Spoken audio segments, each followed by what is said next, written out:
Telugu digital media network లో political కేటగిరీలో #1 కేవలం 72 గంటల్లో 1,50,00,000 వ్యూస్ పైగా పాపులర్ టీవీ నెట్వర్క్. నమస్తే, welcome to Telugu popular TV. ప్రస్తుతం మనతో పాటు ఉన్నారు ప్రముఖ పొలిటికల్ అనలిస్ట్ జీవీఎల్ఎన్ చారి గారు.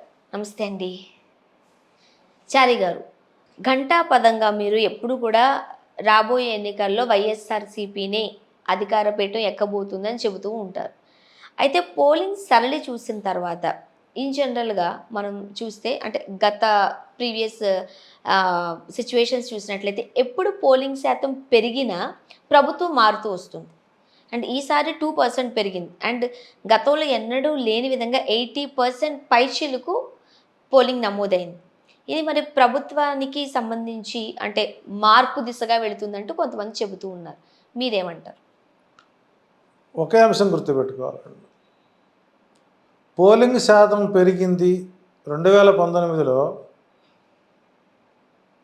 2014లో వైసీపీ టీడీపీ మధ్య ఉన్నటువంటి పోలింగ్ తేడా ఎంత ఉంది? 1%. ఎంతో కొంత పెరిగిందా లేదా మనం కంపారిజన్ చేసుకోవాలి కదా.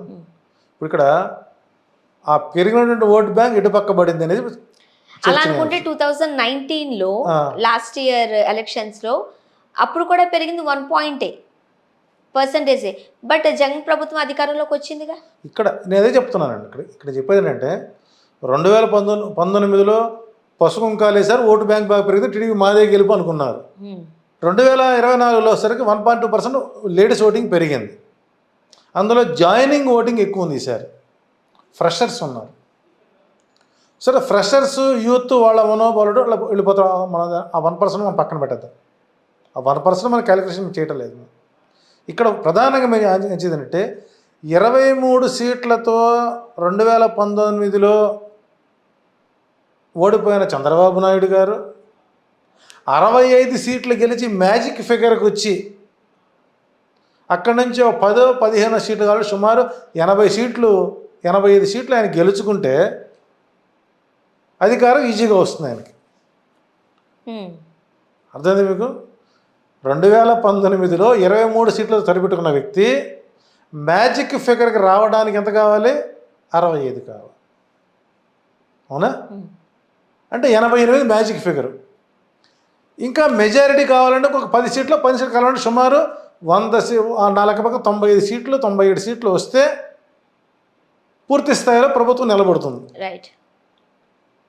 అంత స్థాయి చంద్రబాబు నాయుడుకు ఉందా అన్న ప్రశ్న మనం వేసుకున్నప్పుడు 31 స్థానాలు కూటమికి ఇచ్చాడు. ఈయన కూటమి కాదు, వాళ్ళిద్దరు కూటమి. ఎందుకంటే మేనిఫెస్టో మనం చూసాం. అసలు మేనిఫెస్టో కూడా అన్టచబిలిటీ మాదిరి నిట్టతలు పారేసాడు ఆయన. ఒకటి కూటమి 31 సీట్లు ఇస్తే 31 మంది సీట్లలో ఒరిజినల్ జనసేన ఎంత, ఒరిజినల్ బీజేపీ ఎంత? ఒరిజినల్ జనసేన ఎన్ని ఉన్నాయి, ఒరిజినల్ బీజేపీ ఎంత ఉంది?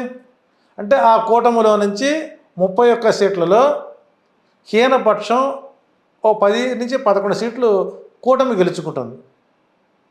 అంతే కదా? చెప్పండి మీ లెక్క. అదే నా ఆలోచన చెబుతున్నానండి. దానికి మీరు కాస్త అంకెలు లెక్కేసిన చదువుకోలేదు నేను. సో అక్కడ 20 సీట్లు వైసీపీకి అకౌంట్లో పడతాయి. అది కన్ఫామ్. అది ఎక్కడైనా కానీ. ఇక మిగిలినటువంటి 31 సీట్లు వాళ్ళ టోటల్ ఎంత వస్తాయి? అప్పుడు మనకు 140, 175లో 31 తీస్తే